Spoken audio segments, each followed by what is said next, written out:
Major arch ബിഷപ്പിനെ തെരഞ്ഞെടുക്കാനായി Syro Malabar സഭ സിനഡിന് നാളെ തുടക്കമാകും. കർദിനാൾ മാർ ജോർജ് ആലഞ്ചേരി രാജിവെച്ചതിനെ തുടർന്നാണ് പുതിയ സഭാധ്യക്ഷനെ തെരഞ്ഞെടുക്കുന്നത്. എറണാകുളം അങ്കമാലി അതിരൂപതയിലെ ഏകീകൃത കുർബാന തർക്കവും സിനഡിൽ ചർച്ചയാകും.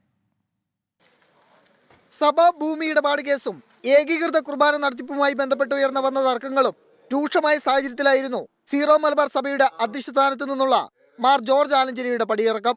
സിനഡ് നടത്തുന്ന വോട്ടെടുപ്പിലൂടെയാണ് പുതിയ അധ്യക്ഷനെ തെരഞ്ഞെടുക്കുന്നത്. സിനഡിൽ പങ്കെടുക്കുന്ന ബിഷപ്പുമാരിൽ 2/3 വോട്ട് നേടുന്ന ആളായിരിക്കും അധ്യക്ഷ പദവിയിലേക്ക് എത്തുക. നിലവിൽ വിവിധ രൂപതകളിലെ മെത്രാന്മാർക്ക് പുറമെ സ്ഥാനമൊഴിഞ്ഞ് 80 വയസ്സിൽ താഴെയുള്ള മെത്രാന്മാർക്കും അധ്യക്ഷ തെരഞ്ഞെടുപ്പിൽ വോട്ടവകാശമുണ്ട്.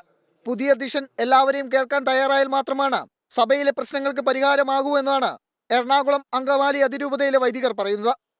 സംഭാഷണത്തിന് പ്രാമുഖ്യം നൽകുന്ന ഒരു മേജർ ആർച്ച് ബിഷപ്പും ഒരു സഭയും ഉണ്ടാകണം എന്നുള്ളത് മാത്രമാണ്.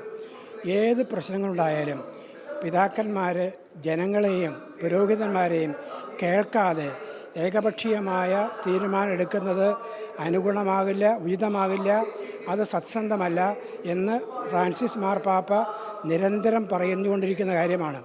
അത് ഇവിടുത്തെ പിതാക്കന്മാർ കേൾക്കണം, മനസ്സിലാക്കണം, ആഗിരണം ചെയ്യണം, സ്വാംശീകരിക്കണം, നടപ്പിലാക്കണം എന്ന് മാത്രമാണ്.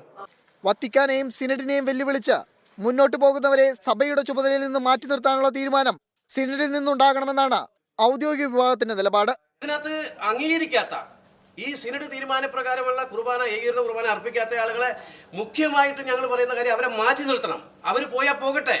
ഈ സഭയ്ക്കൊരു പൈതൃകമുണ്ട്. ആ പൈതൃകത്തെ നശിപ്പിക്കാതെ ആ കാര്യങ്ങളുമായിട്ട് മുന്നോട്ട് പോകണം.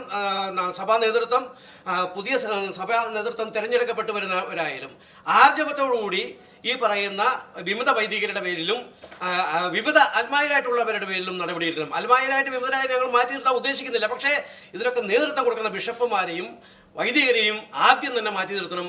സഭയുടെ പിളർപ്പോളം എത്തി നിൽക്കുന്ന കുർബാന തർക്കത്തിൽ ഉൾപ്പെടെ സമവായത്തിലൂന്നിയുള്ള തീരുമാനമെടുക്കുക എന്നതാണ് പുതുതായി തെരഞ്ഞെടുക്കപ്പെടുന്ന സഭാ അധ്യക്ഷന് മുന്നിലുള്ള ആദ്യ വെല്ലുവിളി. എബിൻ ജോസ്, 24, കൊച്ചി. 24 അഞ്ചിന്റെ വജ്രത്തിളക്കം.